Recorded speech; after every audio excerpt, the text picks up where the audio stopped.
प्रेम से बोलिए सियावर रामचंद्र की जय। प्यारे भक्तों, आज 3 जनवरी दिन शुक्रवार है और आज पौष मास के शुक्ला पक्ष की चतुर्थी तिथि है। हिंदू धर्म में शुक्रवार का दिन माँ लक्ष्मी को समर्पित है।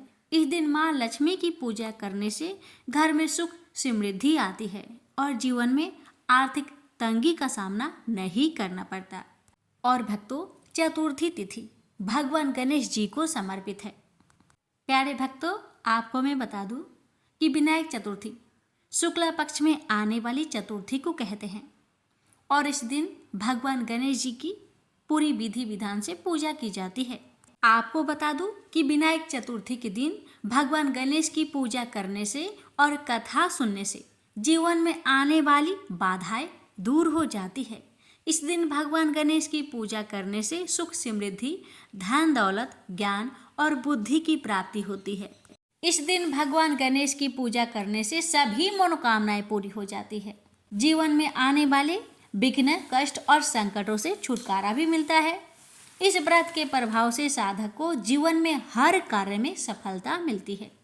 तो आइए श्रवण करते हैं विनायक जी की व्रत कथा। श्री गणेश चतुर्थी व्रत की पौराणिक कथा के अनुसार एक बार भगवान शिव और माता पार्वती नर्मदा नदी के किनारे बैठे थे। वहां माता पार्वती ने भगवान शिव से समय व्यतीत करने के लिए चौपर खेलने को कहा। शिव चौपर खेलने के लिए तैयार हो गए, परंतु इस खेल में हार जीत का फैसला कौन करेगा, यह प्रश्न उनके समक्ष उठा। तो भगवान शिव ने कुछ तिनके एकत्रित कर उसका एक पुतला बनाकर उसमें प्राण प्रतिष्ठा कर दी और पुतले से कहा, बेटा, हम चौपर खेलना चाहते हैं, परंतु हमारी हार जीत का फैसला करने वाला यहाँ कोई नहीं है, इसलिए तुम बताना कि हम दोनों में से कौन हारा और कौन जीता। उसके बाद भगवान शिव और माता पार्वती का चौपर खेल शुरू हो गया। यह खेल 3 बार खेला गया और संयोग से 3 बार ही माता पार्वती ही जीत गई। खेल समाप्त होने के बाद बालक से हार जीत का फैसला करने के लिए कहा गया, तो उस बालक ने महादेव को विजयी बताया। अब तो यह सुनकर माता पार्वती क्रोधित हो गई और क्रोध में उन्होंने बालक को लंगड़ा होने, कीचड़ में पड़े रहने का श्राप दे दिया। बालक ने माता पार्वती से माफी मांगी और कहा कि यह मुझसे अज्ञानता बस ऐसा हुआ है, मैंने किसी देश भाव में ऐसा नहीं किया। बालक द्वारा क्षमा मांगने पर माता ने कहा, यहाँ गणेश पूजन के लिए नाग कन्याएं आएंगी, उनके कहे अनुसार तुम गणेश व्रत करो, ऐसा करने से तुम मुझे प्राप्त करोगे। जहाँ कहकर माता पार्वती शिव के साथ कैलाश पर्वत पर चली गई। 1 वर्ष के बाद उस स्थान पर नाग कन्याएं आई। तब नाग कन्याओं से श्री गणेश के व्रत की विधि मालूम करने पर उस बालक ने 21 दिन लगातार गणेश जी का व्रत किया। उनकी श्रद्धा से गणेश जी प्रसन्न हुए। उन्होंने बालक को मनवांछित फल मांगने के लिए कहा।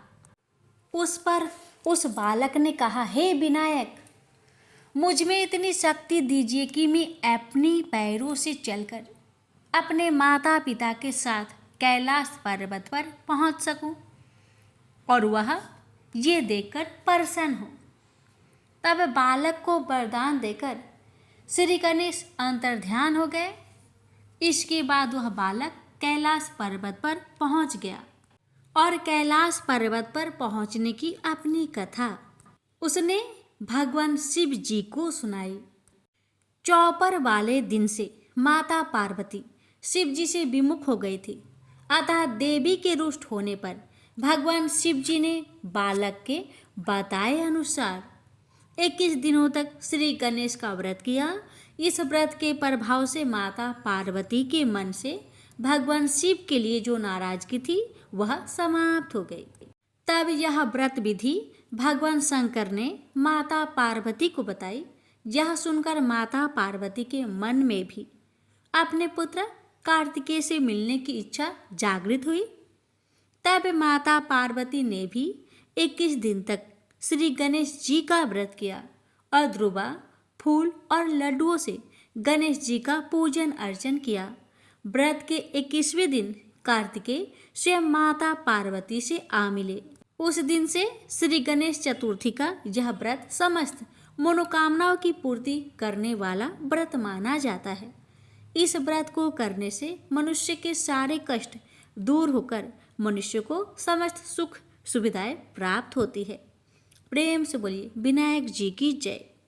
भक्तों, अब सुनिए शुक्रवार वैभव लक्ष्मी जी की व्रत कथा। मनोहर एक प्राइवेट फर्म में साधारण पद पर कार्य करता था। जितना वेतन मिलता था उसमें घर खर्च मुश्किल से ही पूरा हो पाता था। यही कारण था कि वह धन का यथोचित संग्रह नहीं कर पाया। उसने इतना अवश्य किया था कि अपनी लड़की रचना को अच्छी शिक्षा दिलाने में लापरवाही नहीं बरती थी। रंजना जितनी खूबसूरत थी उतनी ही गुणवान व बुद्धिमान थी। समय के साथ साथ उसने यौवन की दहलीज पर कदम रखा। एक दिन मनोहर की पत्नी माधवी ने कहा, सुनो जी, लड़की अब सयानी हो गई है, इसके बारे में कुछ सोचा है आपने? मनोहर ने कहा, तुम चिंता क्यों करती हो? भाग्यवान, हमारी बिटिया में क्या कमी है? वह सुंदर है, गुणवान है, बुद्धिमान है। इसका हाथ मांगने के लिए तो लड़के वाले की लाइन लग जाएगी, तुम देखती रहना। लेकिन माँ तो माँ ही होती है। उसे बदलते समय का अनुभव भी था। वह जानती थी कि दहेज की समस्या के दिन प्रतिदिन बढ़ती ही जा रही है और दहेज ना देने पर तरह तरह के घटने वाली दुर्घटनाओं से भी वह परिचित थी। समय का चक्र निर्वाध गति से चलता रहा। रंजना ने शिक्षा भी पूरी कर ली। उसने बीए प्रथम श्रेणी से पास करके घर में खुशियां ला दी थी। लेकिन माँ को तो बस एक ही चिंता थी, किसी भी तरह रचना के हाथ पीले हो जाए। पिछले कुछ दिनों में मनोहर को भी रंजना की शादी की चिंता सताने लगी थी और वह योग्य वर की तलाश में जुट गया था। वह जहां भी जाता दहेज की मांग मुंह बाए खरी मिलती। सीधा साधा मनोहर दुनियादारी से परिचित था। उसने तो यही सोचा था कि उसकी लड़की की शादी उसके गुण व रूप के कारण कहीं भी हो जाएगी। लेकिन जब वास्तविकता सामने आई तो वह भी हताश हो गया। एक दिन मनोहर ऑफिस में अपनी सीट पर मुंह लटकाए बैठा था। तभी उसकी सहकर्मी धन सिंह उसके पास आया और पूछा, मनोहर क्या बात है, मुंह लटकाए क्यों बैठे हो? सब कुछ ठीक ठाक तो है ना? मनोहर ने अपनी सारी समस्या उसके सामने रखी तो वह बोला, आजकल माँ वैभव लक्ष्मी के काफी चमत्कार सुनने में आ रहे हैं। चारों तरफ उन्हीं की जय जयकार हो रही है। सुना है माँ वैभव लक्ष्मी हर समस्या का समाधान चुटकियों में ही कर देती है। मेरा तो कहना है कि तुम भी उनकी शरण में चले जाओ। बिटिया के लिए योग वर खुद ब खुद तुम्हारे द्वार पर आ जाएगा। धन सिंह की बातों से मनोहर का विवेक जाग उठा और उसने पत्नी सहित माँ वैभव लक्ष्मी के 21 शुक्रवार तक व्रत रखने का संकल्प लिया। व्रत के दिन पति पत्नी माँ का ही गुणगान करते रहे और शाम को पूजन कर भोजन करते हैं। इस तरह जब 7वें शुक्रवार का व्रत था, उसी दिन उसकी फर्म का मालिक सेठ दीनदयाल उसके घर पहुंचा। उन्हें देखकर पहले तो मनोहर चौंका, फिर आओ भगत में जुट गया। सेठ दीनदयाल ने मनोहर से कहा, मनोहर बुरा न मानना, तो मैं एक बात कहूँ। मनोहर ने कहा, आप भी कैसी बातें करते हैं सेठ जी, आप तो बस आदेश करें। सेठ दीनदयाल ने कहा, तुम्हारी बेटी रचना मुझे और मेरे लड़के राजेश को बहुत पसंद है। मैं चाहता हूँ कि इन दोनों की शादी कर दी जाए। तुम्हें कोई आपत्ति हो तो मुझे कहो। मनोहर को कानों से सुने शब्द पर विश्वास नहीं हुआ। अपनी प्रसन्नता को मन में दबाते हुए बोला, सेठ जी, कहा आप राजा भोज के सामान और कहा मैं गंगू तेली जैसा। आपके सामने मेरी हैसियत ही क्या है। सेठ दीनदयाल ने उसकी बात को भांपते हुए कहा, मनोहर, तुम किसी प्रकार की चिंता मत करना। यह शादी दहेज के बिना होगी। बस मुझे तो रचना जैसी गुणवान लड़की ही चाहिए। मनोहर और उसकी पत्नी माधवी ने इसे माँ का ही चमत्कार माना और एक दूसरे की तरफ देखते हुए स्वीकृति दे दी। फिर रचना की शादी बड़े धूमधाम से हुई, जिसे देखकर सभी दंग रह गए। शादी के बाद मनोहर और उसकी पत्नी 21 शुक्रवार व्रत पूरे किए। व्रत के अंतिम दिनों दोनों ने 21 कन्याओं को भोजन कराया तथा माँ वैभव लक्ष्मी का विधिवत पूजन कर व्रत कथा की 21 पुस्तकें माँ के श्रद्धालु भक्तों में बांटी। माँ की कृपा से मनोहर माधवी सुखपूर्वक रहने लगे। इधर 9 माह बाद रचना को पुत्र रत्न की प्राप्ति हुई। ये सब माँ के चमत्कार की बदौलत ही संभव हो पाया था। तो सभी मिलकर बोलिए, माँ वैभव लक्ष्मी की जय। कथा अच्छी लगे तो दूसरों को शेयर अवश्य करें। कथा। किसी गांव में अनेक लोग रहा करते थे और सभी अपने अपने कामों में मग्न रहते थे। किसी को किसी का चिंता फिक्री परवाह था ही नहीं। सब अपने से ही मतलब रखते थे। इसी कारण से भजन कीर्तन, भक्ति भाव, दया माया, परोपकार जैसे संस्कार कम हो गए। उस गांव में बुराइयां बढ़ गई थी। शराब, जुआ, रेस, व्यभिचार, चोरी, डकैती वगैरह बहुत गुना शहर में होता रहता था। इसके बावजूद उस गांव में कुछ अच्छे लोग भी रहा करते थे। ऐसे ही लोगों में शीला और उनके पति की गृहस्थी मानी जाती थी। शीला बहुत धार्मिक प्रवृत्ति की थी और उसका स्वभाव संतोषी था। उनका पति भी विवेकी और सुशील था। शीला और उसका पति कभी किसी की बुराई नहीं किया करते थे और प्रभु भजन में अच्छी तरह समय व्यतीत करते थे। शहर के लोग उनकी गृहस्थी की सराहना करते थे। देखते ही देखते दिन बीतने लगा, समय बदल गया। शीला का पति बूढ़े लोगों से दोस्ती कर बैठा। अब होना क्या था वो तो हम सभी जानते हैं। अच्छे संगति का असर हमेशा अच्छा ही होता है, बुरा संगति का असर हमेशा बुरा ही होता है। इसलिए हमें हमेशा अच्छे संगति से संगत रखना चाहिए, बुरे से नहीं। अब जब शीला का पति बूढ़े लोगों से दोस्ती कर बैठा, अब वह जल्द से जल्द करोड़पति बनने का ख्वाब देखने लगा। इसलिए वह गलत रास्ते पर चल पड़ा। फलस्वरूप वह रोडपति बन गया। कहा जाता है ना, लालच बुरी बला है, इसलिए लालच नहीं करना चाहिए।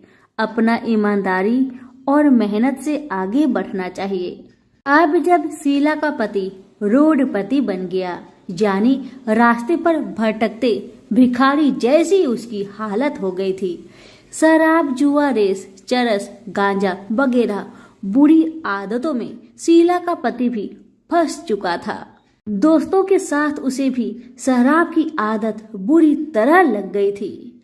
इस प्रकार उसने अपना सब कुछ रेस जुए में गवा दिया। अब तो शीला अपने पति के बर्ताव से बहुत दुखी रहने लगी, किंतु उसे भगवान पर भरोसा था कि सब कुछ ठीक हो जाएगा। यही सोचकर वह अपने पति के बुरे बर्ताव को सहने लगी।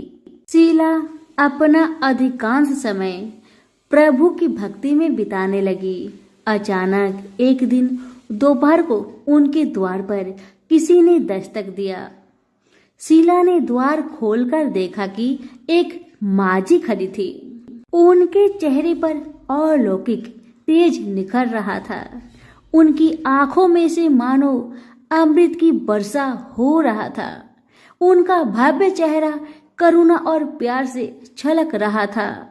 उनको देखते ही शीला के मन में अपार शांति छा गई, सारी चिंता मिट गई। शीला के रोम रोम में आनंद छा गया। शीला उस माँ जी को आदर के साथ अपने घर ले आई। दुख का बात यह था कि शीला के घर में बैठाने के लिए कुछ भी नहीं था कि माँ जी को किस पर बैठाया जाए। बेचारी यह सोच विचार के उसने एक सकुचाकर एक फटी हुई चादर पर उनको बिठाया और शीला ने कहा, माँ जी, मेरे घर में और कुछ भी नहीं है जो मैं आपको बैठा सकूं, इसलिए माँ मुझे माफ करना, मैं आपको फटी हुई चादर पर बैठा रही हूँ।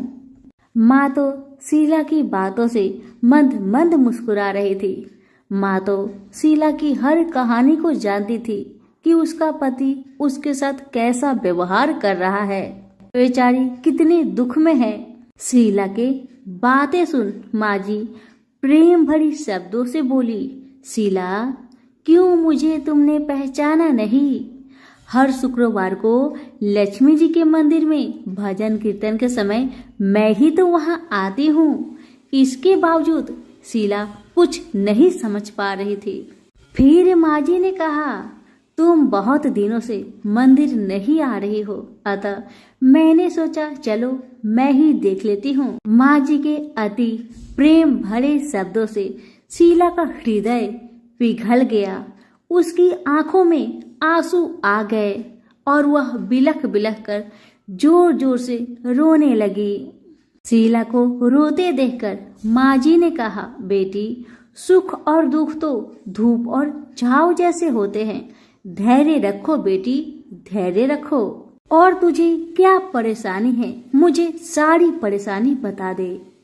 माँ जी के व्यवहार से शीला को काफी संबल मिला और सुख की आस में उसने माँ जी को अपनी सारी दुख की कहानी सुना दी। कहानी सुनकर माँ जी ने कहा, कर्म की गति न्यारी होती है, हर इंसान को अपने कर्म भुगतने ही पड़ते हैं, इसलिए बेटी तू चिंता मत कर, अब तू कर्म भुगत चुकी है, अब तुम्हारे सुख के दिन अवश्य आएगी। तू माँ लक्ष्मी जी की भक्त है। माँ लक्ष्मी जी तो प्रेम और करुणा की अवतार है। वे अपनी भक्तों पर हमेशा ममता छिड़कती है, इसलिए तू धैर्य रखकर माँ लक्ष्मी का व्रत कर, इससे सब कुछ ठीक हो जाएगा। तुम्हारा दुख दर्द सब समाप्त हो जाएगा और तुम्हारे घर में अन्न धन का भंडार भर जाएगा। बस श्रद्धा भक्ति से माँ लक्ष्मी का व्रत करो। माँ जी की बात सुन शीला पूछने लगी, माँ, व्रत की विधि तो मुझे पता नहीं। तब माँ जी ने उसे व्रत की सारी विधि भी बताई। माँ जी ने कहा, बेटी, माँ लक्ष्मी जी का व्रत बहुत सरल है। उसे वर लक्ष्मी व्रत या वैभव लक्ष्मी व्रत कहा जाता है। यह व्रत करने वाले की सब मनोकामना पूरी होती है, वह सुख संपत्ति और यश प्राप्त करता है। शीला यह सब सुनकर आनंदित हो उठी। शीला ने संकल्प करके आंखें खोली तो सामने कोई नहीं था। वह विस्मित हो गई कि माँ जी कहाँ गई? अभी तो माँ जी मेरे सामने खड़ी थी। शीला को तत्काल यह समझने में देर नहीं लगी कि माँ जी कोई और नहीं, साक्षात माँ लक्ष्मी ही थी। दूसरे दिन शुक्रवार था। सवेरे स्नान करके स्वच्छ कपड़े पहनकर शीला ने माँ जी द्वारा बताई विधि से पूरे मन से श्रद्धा भक्ति से व्रत किया और आखिर में प्रसाद वितरण हुआ। यह प्रसाद पहले पति को खिलाया। प्रसाद खाते ही पति के स्वभाव में फर्क पड़ गया। माँ लक्ष्मी की कृपा से उसका पति जिस दिन प्रसाद खाया उस दिन अपनी पत्नी को मारा पीटा नहीं, सताया भी नहीं। शीला को बहुत अच्छा लगा। शीला के मन में तो अब पहले से भी ज्यादा वैभव लक्ष्मी व्रत के लिए श्रद्धा बढ़ गई। शीला ने पूर्ण श्रद्धा भक्ति के साथ 21 शुक्रवार तक वैभव लक्ष्मी व्रत किया। 21वें शुक्रवार को माँ जी के कहे मुताबिक उद्धापन विधि करके 7 स्त्रियों को वैभव लक्ष्मी व्रत की 7 पुस्तक उपहार में दी। फिर माता जी के धन लक्ष्मी स्वरूप की छवि को बंधन करके भाव से मन ही मन प्रार्थना करने लगी। हे माँ धन लक्ष्मी, मैंने आपका वैभव लक्ष्मी व्रत करने की मन्नत मानी थी, वह व्रत आज पूर्ण किया है। हे माँ, मेरी हर विपत्ति को दूर करो, हमारा सबका कल्याण करो। जिसे संतान ना हो माँ, उसे संतान देना। सौभाग्यवती स्त्री का सौभाग्य को माँ अखंड रखना। कुंवारी लड़कियों को मन भावन पति देना। जो आपका यह चमत्कारी वैभव लक्ष्मी व्रत करे, उनकी सब विपत्ति को दूर करना, सभी को सुखी रखना। हे माँ, आपकी महिमा अपार है। ऐसा बोलकर लक्ष्मी जी के धन लक्ष्मी स्वरूप की छवि को प्रणाम किया। व्रत के प्रभाव से शीला का पति अच्छा इंसान बन गया और अब शीला का पति मेहनत करके व्यवसाय करने लगा। उसने तुरंत शीला की गिरवी रखे गहने छुड़ा लिए। घर में धन की बाढ़ सी आ गई। घर में पहले जैसी सुख शांति छा गई। वैभव लक्ष्मी व्रत का प्रभाव देखकर मोहल्ले की दूसरी स्त्रियां भी विधि पूर्वक वैभव लक्ष्मी व्रत करने लगी। सभी प्रेम से बोले, वैभव लक्ष्मी माता की जय हो। आइए अब जानते हैं वैभव लक्ष्मी व्रत का उद्धापन विधि। 7, 11 या 21 जितने भी शुक्रवार की मन्नत मांगी हो, उतने शुक्रवार तक यह व्रत पूरी श्रद्धा तथा भावना के साथ करना चाहिए। आखिरी शुक्रवार को इसका शास्त्रीय विधि के अनुसार उद्धापन करना चाहिए। आखिरी शुक्रवार को प्रसाद के लिए खीर बनानी चाहिए। जिस प्रकार हर शुक्रवार को हम पूजन करते हैं, वैसे ही करना चाहिए। पूजन के बाद माँ के सामने एक श्रीफल फोड़े, फिर कम से कम 7 कुंवारी कन्या या सौभाग्यशाली स्त्रियों को कुमकुम का तिलक लगाकर माँ वैभव लक्ष्मी व्रत कथा की किताब की एक प्रति उपहार में देनी चाहिए और सबको खीर का प्रसाद देना चाहिए। इसके बाद माँ लक्ष्मी जी को श्रद्धा सहित प्रणाम करना चाहिए। फिर माता जी के धन लक्ष्मी स्वरूप की छवि को बंधन करके भाव से मन ही मन प्रार्थना करें। हे माँ धन लक्ष्मी, मैंने आपका वैभव लक्ष्मी व्रत करने की मन्नत मानी थी, यह व्रत आज पूर्ण किया है। हे माँ, हमारी मनोकामना पूर्ण करे, हमारी हर विपत्ति को दूर करे, हम सबका कल्याण करे। जिसे संतान ना हो, उसे संतान देना। सौभाग्यवती स्त्री का सौभाग्य अखंड रखना। कुंवारी लड़की को मन भावन पति देना। जो आपका यह चमत्कारी वैभव लक्ष्मी व्रत करे, उनकी सब विपत्ति दूर करना, सभी को सुखी करना। हे माँ, आपकी महिमा अपार है, आपकी जय हो। ऐसा बोलकर लक्ष्मी के धन लक्ष्मी स्वरूप की छवि को प्रणाम करे। सभी प्रेम से बोलिए, वैभव लक्ष्मी माता की जय हो। हे माता, कथा कहने वाले, सुनने वाले, हुकार भरने वाले सभी भक्तों पर अपनी कृपा सदा सर्वदा बनाए रखना। अब सुनिए भक्तों, पौष मास कथा अध्याय 18। पिछले अध्याय में आप सभी ने सुना था भारत का यह अद्भुत त्याग था। वे अनासक्त होकर प्रजा की सेवा करने लगे। वास्तव में भारत का चरित्र परम पवित्र है। अब आगे आप सभी श्रवण करें तृतीय सोपान आर्य कांड की कथा। आप सुनेंगे जयंत की धृष्टता की कथा। कैलाश पर्वत पर महादेव जी के श्रीमुख से राम कथा का सुंदर वर्णन सुनकर पार्वती व शिवगण भाव विभोर हो रहे थे। भारत का अनुपम पावन चरित्र सुनकर उनके मन पुलकित हो गए। ऐसे भ्रातृ प्रेम का उदाहरण अन्य कहीं नहीं मिलता। ऐसी प्रभु भक्ति भी दुर्लभ है। राजश्री जनक और भरत इस रूप में समान हो गए हैं। भरत जी भी देह से अनासक्त थे। एक बड़े राज्य का सम्राट होकर भी राजसी भोगों के प्रति उनमें पूर्ण अनासक्त थी। तभी तो राम को भरत अति प्रिय थे। राम ने चित्रकूट के क्षेत्र को स्वर्ग समान बना दिया है। वहाँ नित्य प्रति सत्संग होने लगे। श्री राम के श्री मुख से प्राचीन इतिहास सुनने दूर दूर से वनवासी और मुनिजन आते रहते थे। राम अब चित्रकूट के राजा थे। जब राम शिव महिमा का बखान करते थे तो एक और सिंह व हिरण साथ साथ बैठे श्रोता बन जाते थे। उदार राम ने सबको उदार बना दिया। उनकी जन्मजात शत्रुता भी विस्मृत हो गई। एक दिन प्रातः काल श्री राम कुछ सुंदर पुष्प चुनकर लाए। लक्ष्मण वन भ्रमण को चले गए। सीता जी स्नान आदि से निवृत्त होकर अपने केस संवार रही थी। राम तो अनुरागी है और सीता उनके हृदय की स्वामिनी है। राम आज अपने हाथों से उनका श्रृंगार करने लगे। सीता अनुराग से भर गई। राम पुष्पहारों से सीता को सजा रहे थे। प्रकृति पुलकित हो उठी। पुष्प लताओं से गिरकर वायु से याचना कर रहे थे कि उन्हें उड़ाकर प्रभु के समीप पहुंचा दे, जिससे उन्हें भी जानकी जी की केशों की शोभा बढ़ाने का सुख और श्रेय प्राप्त हो सके। इसी समय इंद्र का पुत्र जयंत काग रूप में पृथ्वी पर भ्रमण करता हुआ वहां आ पहुंचा। वह श्री राम को सीता का श्रृंगार करते देख चकित रह गया। साधारण सांसारिक व्यक्ति जैसे आसक्त और रसिकता उसे राम में विचित्र लगी।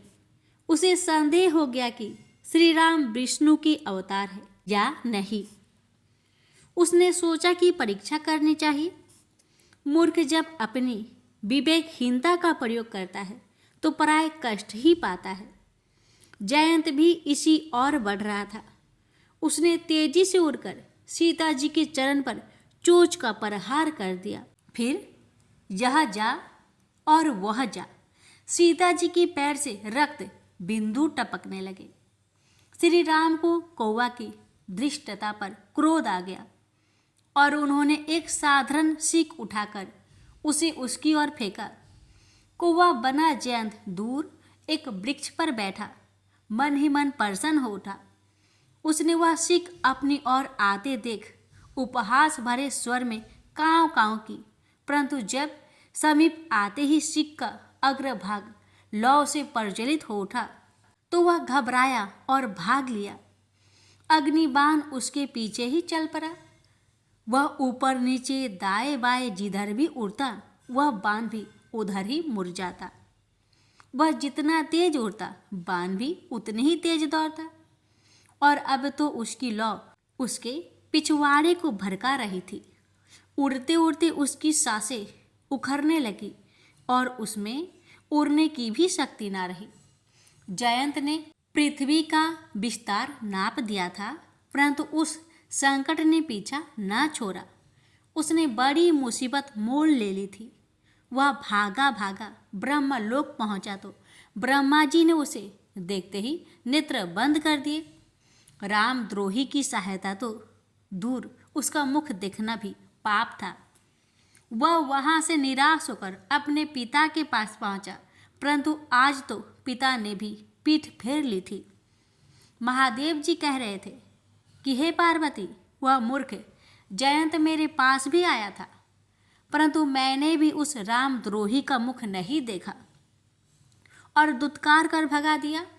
कृपालु महादेव से भी सहायता ना पाकर जयंत अब जीवन के प्रति निराश हो गया था। अब संसार में उसका कोई सहायक ना होगा। व्यर्थ ही संकट मोल लिया। अपनी मूर्खता पर पछताने के अतिरिक्त अब और क्या क्या किया जा सकता था। वह अश्रु बहा रहा था और उससे उड़ा भी नहीं जा रहा था। वह प्राणों के मोह के कारण रुक भी नहीं सकता था। अचानक ही उसे नारायण नारायण का मधुर स्वर सुनाई दिया। देवऋषि नारद उसके समीप आ गए और कुशल क्षेम पूछी तो वह बिलख कर रोने लगा। नारद जी तो अंतर्यामी थे, उसकी पीड़ा और पीड़ा का कारण जान गए। उन्हें उस पर दया आ गई तो उन्होंने पीड़ा से छुटकारे का उपाय बताया। पुत्र, इस पीड़ा से केवल वही दयालु प्रभु श्री राम ही मुक्ति दिला सकते हैं। उन्हीं की शरण में जाओ। जयंत तत्काल श्री रघुवीर की शरण में आकर उनके चरणों में गिर गया और त्राहिमाम करने लगा। हे कृपा निधान, मुझ मूर्ख को क्षमा करे, मैं आपकी महिमा जान नहीं पाया, मुझसे बड़ा अपराध हुआ, अब मुझे क्षमा करे, क्षमा करे, क्षमा करे। दया सागर श्री राम ने नेत्रों के संकेत से ही अग्निबाण को शांत कर दिया, परंतु जयंत को दंड अवश्य दिया। उन्होंने उसकी एक आंख फोड़ दी और मूर्ख जयंत पछताता हुआ सृष्टि पर्यंत तिरस्कार का भागी हुआ। चित्रकूट में रहते हुए बहुत समय व्यतीत हो गया था, अतः अब राम वहां से जाने का निर्णय कर चुके थे। कारण भी था, दंडकारण्य से रक्षकों का अत्याचार की कथा सुनने को मिल रही थी। वहां से पलायन करके आए कितने ही मुनिजन भुक्त भोगी पीड़ा का मर्म अस्पर्णी वर्णन कर चुके थे। अतः जन जन की पीड़ा हरने वाले श्री प्रभु को दुष्टों के विरुद्ध दमन अभियान आरंभ करना ही होगा। श्री राम लक्ष्मण व जानकी सहित चित्रकूट से चले दिए तो संत मुनि उनके वियोग में व्याकुल हो उठे, परंतु जानते थे कि करुणा निधान श्री भगवान को जगत कल्याण के लिए जाना ही होगा। वहां से चलकर त्रिमूर्ति आगे बढ़ गए। मार्ग में अत्रि मुनि का आश्रम पड़ा। उनके आगमन के समाचार से महामुनि अत्रि हर्षित हो गए और दौड़कर उनकी अगवानी की। श्री राम, जानकी और लक्ष्मण ने दंडवत होकर उन्हें प्रणाम किया। मुनिवर पुलकित हो गए और आशीर्वाद देते हुए भाव विभोर हो उठे और प्रभु की स्तुति करने लगे। मुनि अत्रि उन्हें आदर सहित आश्रम में ले गए, जहाँ मुनि पत्नी सती अनुसुईया सीता जी को देखकर हर्षित हो गई। सीता जी ने उनके चरण स्पर्श कर आशीर्वाद प्राप्त किया। सती अनुसुईया वे विख्यात महान नारी थी, जिन्हें ब्रह्मा विष्णु और महेश को बालक रूप में गोद में खिलाने, स्तनपान कराने और पालने में झुलाने का सुख मिला था।